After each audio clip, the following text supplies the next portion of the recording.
Welcome, everyone, to the Women with Soul Aligned Business Podcast. I'm your host, Joe Che, and I'm helping women uncover their soul purpose to build and scale their business through these bi weekly business masterminds, mentorships, where we really focus on the structure, the project management, all the geeky stuff like technology and databases, and making your AI do things while just staying in what you truly love. And I am here with Vanessa Marie, and she's the host of Single and Not Settling, podcast for single women. She's also a Reiki practitioner and the host of Connected Events for Singles. And Vanessa, you are passionate about helping these women heal from those past hurts, build a life rooted in self-worth, soul alignment, and freedom. How are you? Welcome. Thank you so much for having me. I'm so excited. I'm so excited to dive right in. Yeah, it sounds amazing. I have to say, I was excited with reading through this because there's a lot of the things that are overlapping with us. First of all, I actually do connection dating. I've done Lowe's events around the world. My framework, the book coming out is called The Connection Map. And I also, Women of Soul Aligned. There's just a lot of overlap. So I'm really excited to have you with us. And I want to share a little bit as we were talking before the show.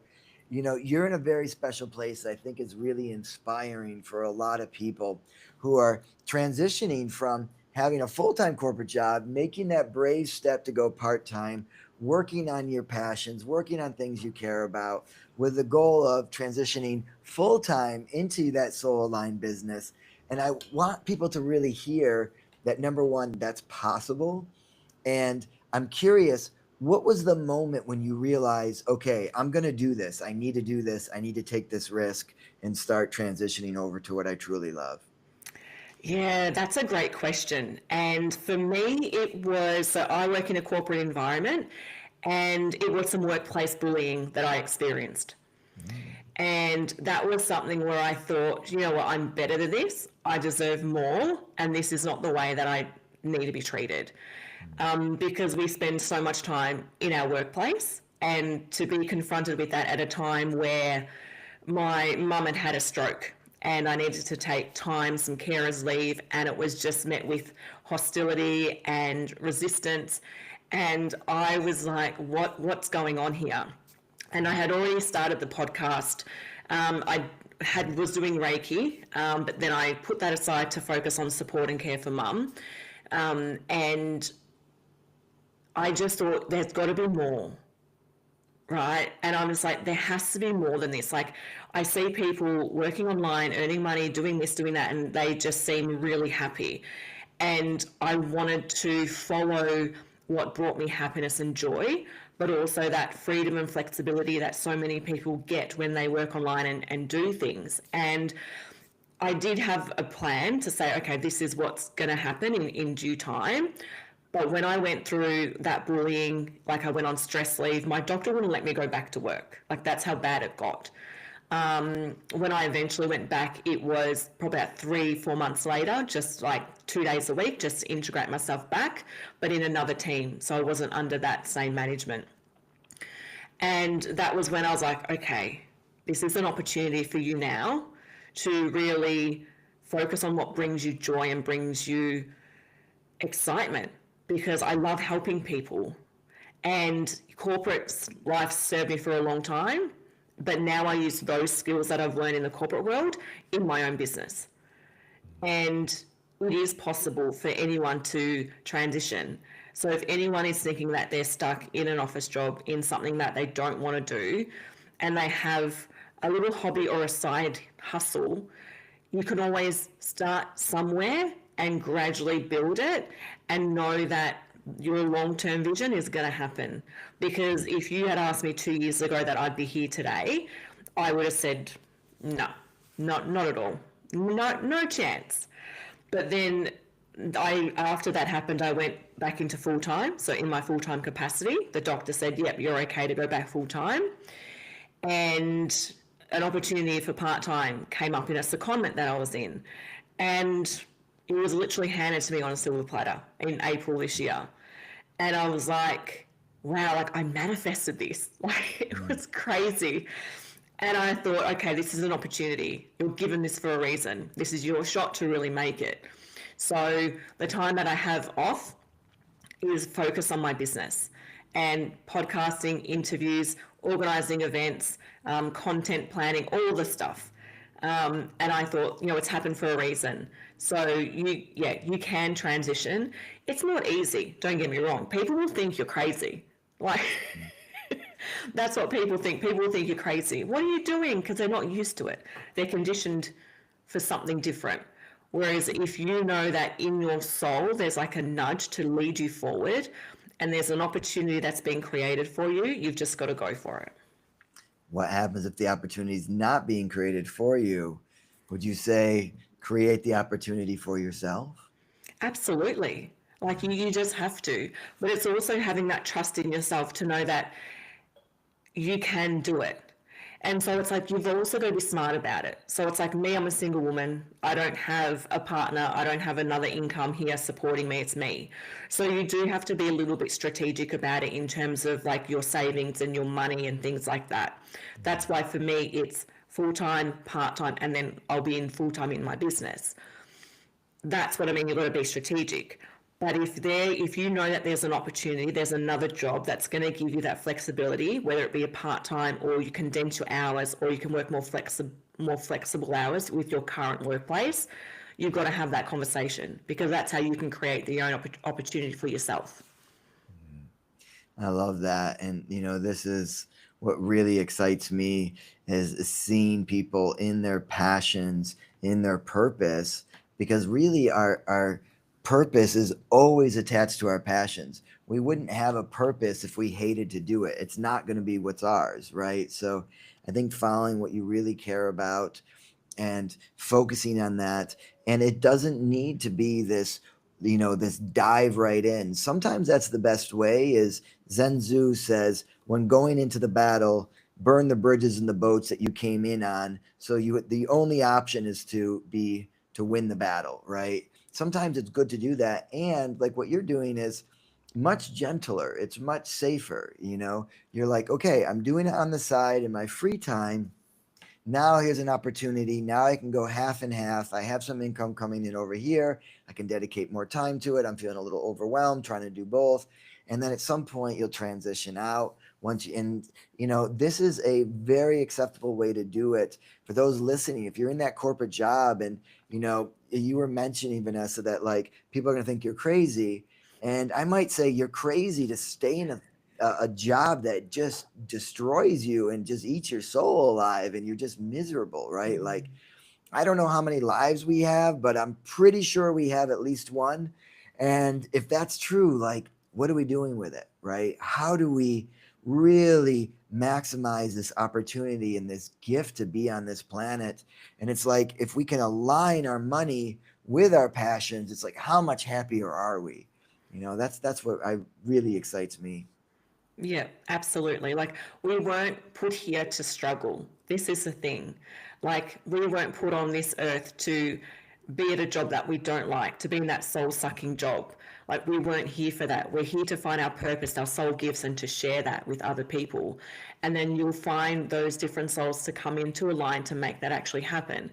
And once you realize that, when your awareness opens up and you're in that job that you absolutely hate, that you're being treated really poorly in, it's like, no, I want more for myself. Like Yeah. when I'm dating, for men, I'm like, I know what I'm looking for. I know what I'm worthy of. I'm not accepting anything less. Why would I think, why would I want less from a job that I'm in? You know? And it's just like, wow, like living in alignment. It's like, okay, this isn't matching that. How do I get alignment in both areas? And that's what I did or what I'm doing. Mhm. It's so true. And it's like, and also I've noticed the way we do one thing in our lives is generally the way that we do everything. So if you're showing up in your partnerships, what you accept is like, hey, this is good enough, and you're doing that in your job, it's gonna, that's the way that you look at life. It's your modus operandum is like, I can just settle. I'm gonna settle over here. I'm gonna settle over there. And I really believe once we kind of step into that true alignment of like, this is what I'm meant to do. This is what lights me up. This is a hell yes. Like live your life with a hell yes or nothing. Because as soon as we fill the space of our heart, right, when it comes to romantic, as soon as we fill that space in our heart with something that's like okay and like, it's all right. I kind of like it's not that good, but it functions a little bit. I get some attention, I get some sex, I get a little safety, then that's all you get. We only accept, or we can only get as much as we accept, right? Man, what a powerful statement. We can only get as much as we accept, right? So it's like, what are we accepting? And I know that's what you're working on with your podcast, and by saying you're not going to settle, don't settle, you know, and make sure that the your criteria is ones that actually is meaningful to you and going to bring you happiness. When I was writing my book coming out December 5th called The Golden Relationship, one of these studies was um, most women want they call it a 666 man, a six pack, over 6 foot, making over six figures. And there's this really fun study where they figured out how many people actually qualify that with that, and then are single. And then it was a very, very small amount. And then on top of that, how many of these are great guys that you're going to be a match to? So it's like just making sure that our checklist isn't, is about things that are actually going to bring us joy and ease and peace and love and care and nurturing. And, you know, I think that's really important. Yeah, absolutely. And it's like most women, they want, a man who's 6 foot and over. Okay. And I think the stat was in America, there are like 60% or something men who are under 6 foot. So women who are wanting men who are 6 foot have got like 35%. Okay, so now they're 35%. So you're competing with all these other women for 35% of the men who are over 6 foot, but you're dismissing the other 65%. And it's just like, why would you? Just because of height. Like, it's more the qualities that the person has in them that matters instead of more height. Yes, you have to be physically attracted to them in some way, but it's the qualities that really matter, because looks are always going to fade, right? But the qualities that are in the person generally won't. So that's an interesting point you make as well. We tend to look at, yeah, this is what we want, but actually when you pull that back a little bit, it's like, oh, maybe you're being a little bit too rigid. That's why I got an ebook, and it's called The Empowered Single Woman. And in that, you can list there what you're looking for, what your standards and your deal breakers are. But a standard isn't that they have to be 6 foot and have a six pack and have six figures. Do you know what I mean? It's different, But then it's also being in front of mind that it's like when you have that deal breaker, it's like when you're on a date, you've got it down in front of you. Oh, okay, that he's been disrespectful. Deal breaker off the list. Thank you for your time. So yeah, it's really getting clear on that, but going layers deeper, not just the surface level stuff. For me, Vanessa, it took me, I'm turning 49 now, and it took me really up until about a year ago where I really had the skills necessary to be in a healthy relationship. I was married, I think it was 15 years ago, and divorced. And the thing was, the hardest lesson for me was that love is not enough, and that you actually need skills to be in a healthy relationship. So for years, I had to study what creates a healthy relationship. What are the ingredients for a healthy relationship? And that's what my book coming out in on December 5th is actually, you can take a quiz and it will tell you, because what I found is that every single healthy relationship, I would ask people, who's the best relationship you know? And I'd go and interview them for a few hours, and I would dissect it and figure out, okay, why do they have such an amazing relationship? Why are they so happy? And they've been together 10, 20, 30, 40, 50 years. It's like, and it was interesting because I call it the connection map, and basically has 4 chords with 8 threads in it. And essentially those threads are like things like your lifestyle alignment, your core value alignment, how easy is it to communicate, how easy it is to do things, how much care do you feel? And then there's like a sexuality one on attraction. And what I found is every single one of those healthy couples were in the same parameters, always in the same parameters. Yep. And so it was like, okay, well, if we're not in those parameters, then maybe it's not going to work out, or it's going to be a lot harder. And it doesn't mean we can't make them better, or, work on those. And a lot of those parameters are really about ourselves and loving ourselves and valuing ourselves. And there's a statement that says, you can only be loved as much as you love yourself. And man, that was a hard one for me, learning self-love, man. Oof. It is. And it's that mirror that is held at you. And it's like you think, well, do I love myself? Yeah. And it's like you think that love is, oh, yes, I get my nails done, I get my hair done, I have the bubble baths, and I go to the day spa and whatever. But self love is boundaries and standards, not people pleasing. It's saying no when you kind of feel obliged. But it's like, no, you respect yourself. It's so much more to it than what we tend to think it is these days, because it comes more of a buzzword. And it's like, if you can meet yourself at that level and accept yourself, because I think self-acceptance is such a big thing as well. Because if you can't accept you and love you, then how do you expect someone else to do that? Yeah. You know? You know, it was a hard journey for me. I have another podcast called The Connection, and I had this poet, Adam Roa, on, and we did a whole episode about self-love, because it's like, man, I remember not even that long ago where it was like, I remember a friend telling me, Joe Che, I don't think you love yourself. Like, do you love yourself? And I was like, so offended by that. And then it really made me look at it, and I was like, what does that mean? Of course I love myself. Like, and then it's like, are we doing the things to love ourselves the same way we're doing for others? Like, and it was like, how do I love myself? It's like taking care of your body, feeding yourself healthy food like you would do for someone else, like, giving yourself time, not putting yourself in stressful situations, would you ever say to someone that you love, hey, keep going and working at that job when you're getting abused and you hate it? You never tell someone you love that. So why would you do that for yourself? Get the hell out, right? Like, Yeah. so it's really been an interesting journey to learn this concept of self-love, and the practice of it is a lot harder than the intellectualized version of it. Yeah. You've always got to check yourself. Like, you've always got to really think, like, is this in alignment with your values? But also knowing your values, because that's something that I didn't know. Like, years and years ago, I wanted to create an eHarmony dating profile, and it told you to list your values. And I was like, what What are my is that? values? I was like maybe early 30s, to be honest. And that's really sad to admit, right?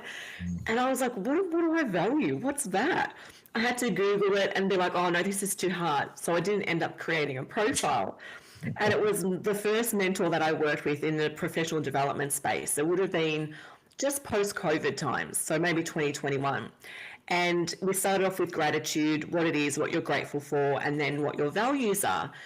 And I was like, wow, like, it's a thing. Like, this is crazy. So, yeah, this is a thing we don't learn in school. And I'm like, we need to learn this stuff in school, because you go through your adult life then trying to learn it.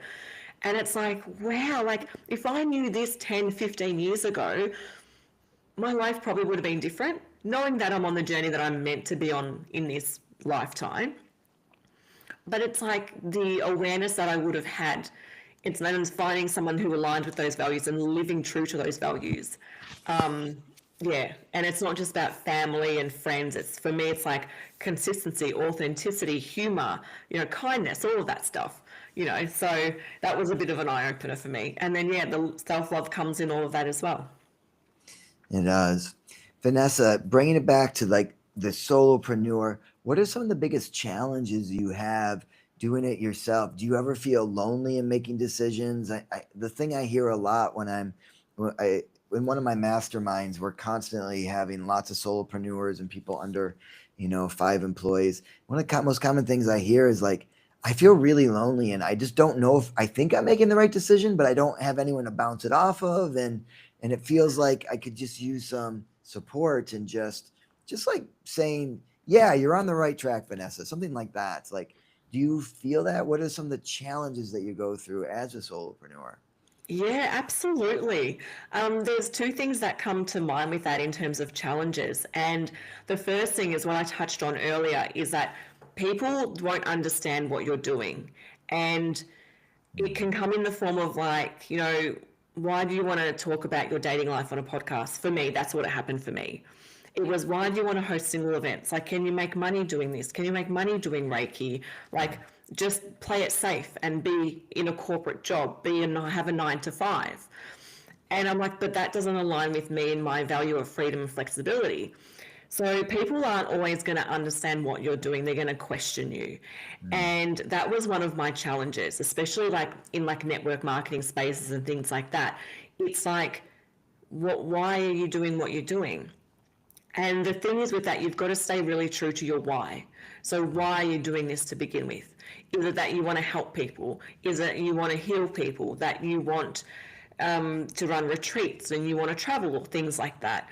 It's like staying really true to your why will get you through those times, because that can be challenging and put you off balance, because you can have all the confidence and say, and the excitement, say, yep, this is what I want to do. I'm really passionate. I want to create this. I want to help people. I want to do that. But when it comes down to it, people can kind of want to push you off your little pedestal. And you've got to really come back to yourself and that belief in yourself to know that, no, this is why I'm doing what I'm doing. I want a different life for myself. I'm changing the conditioning that society has put in us. And I'm going to make it. It's that belief in yourself. The other challenge is, yes, absolutely. Your team meetings are just me, myself, and I. And you have to really motivate yourself. Like, I can be walking around my apartment and I'm brainstorming, I'm thinking out loud, I'm talking out loud, because that's how I get my downloads and things like that. And I get the ideas and I'm writing it down. That's my meeting. That's me being in creative flow. And then I'm like, okay, who can I bounce this off? And it's like, oh, I don't have anyone. So for me, the importance was working with a business coach earlier on in the year, where I could bounce things off and have that accountability.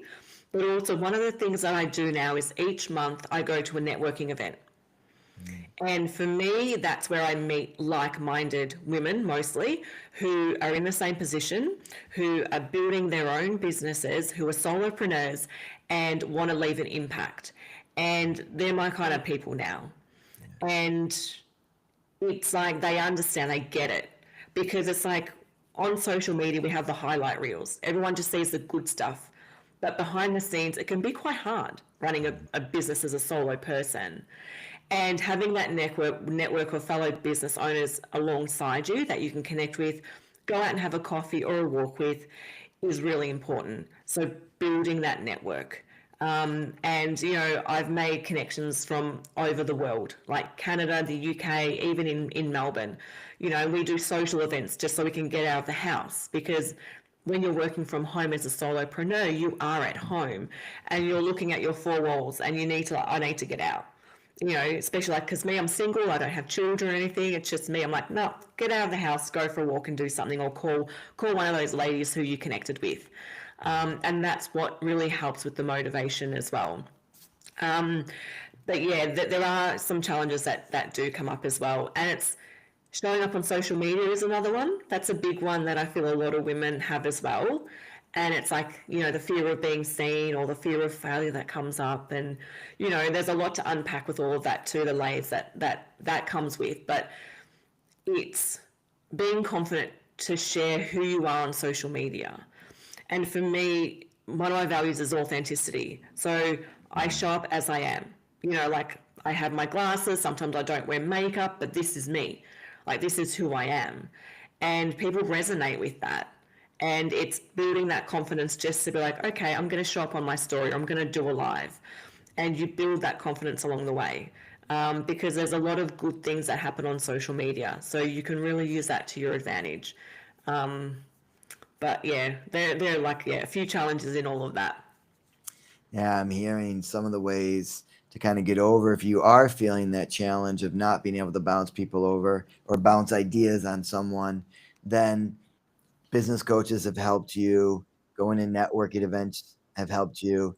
it's why I actually created the mastermind, which is like a bi-weekly one, which is just a place to people, these entrepreneurs are giving their goals for the next 2 weeks and then giving the challenges they have. And then really what I'm doing is kind of taking the collective and then creating content and like if it's a technology thing, I'm teaching them how to do the technology, how to do that bookkeeping, how to use AI to actually delete the emails you shouldn't need to deal with and just, have more space and the structure. I was a software I had this largest software training company and business process in New York for 18 years.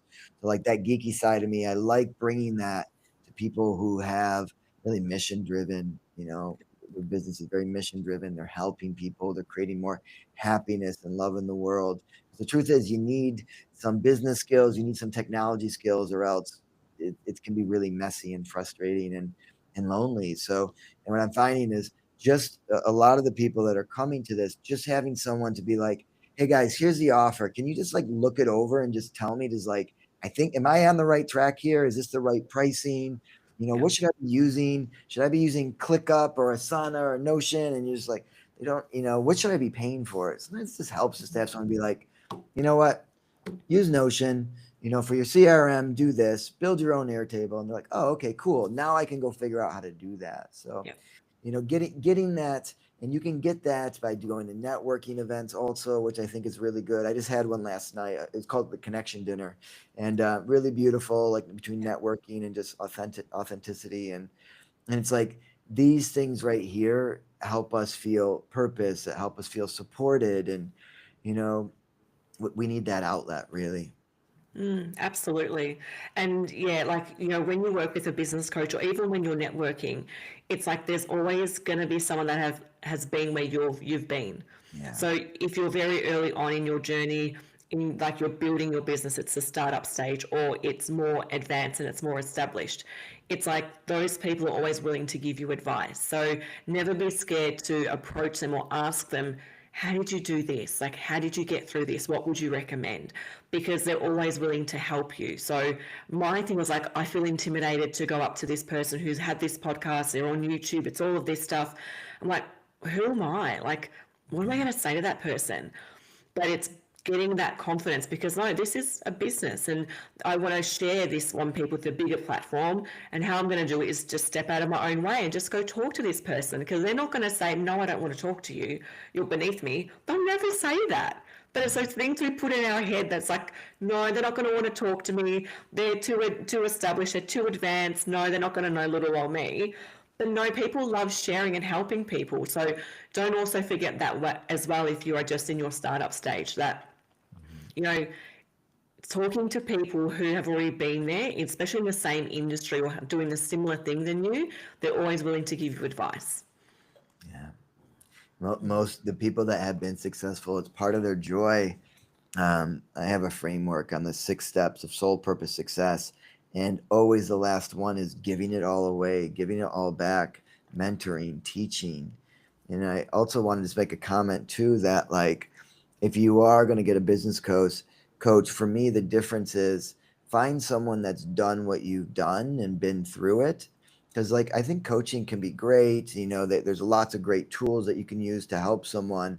But when someone can just be like, listen, I was sitting in that chair, did the exact same thing doing, and I made the wrong decision. So I'm just going to share what didn't work and what did work for me. That's always better. So to me, the difference between mentorship and coaching is the mentor has actually been through the things, and the coach is kind of cheering you along and using the tools that they know of. So try to find someone that's actually done it so that you don't get burnt, and you need someone that can actually hold your hand through the darkness instead of cheering you on through it. So Yeah. Vanessa, if people want to find you, so first of all, if you are in Melbourne and you're in Australia and you are single, reach out to Vanessa for sure. And her Instagram is Vanessa Marie. I'm going to spell that VANESSA _wingwoman.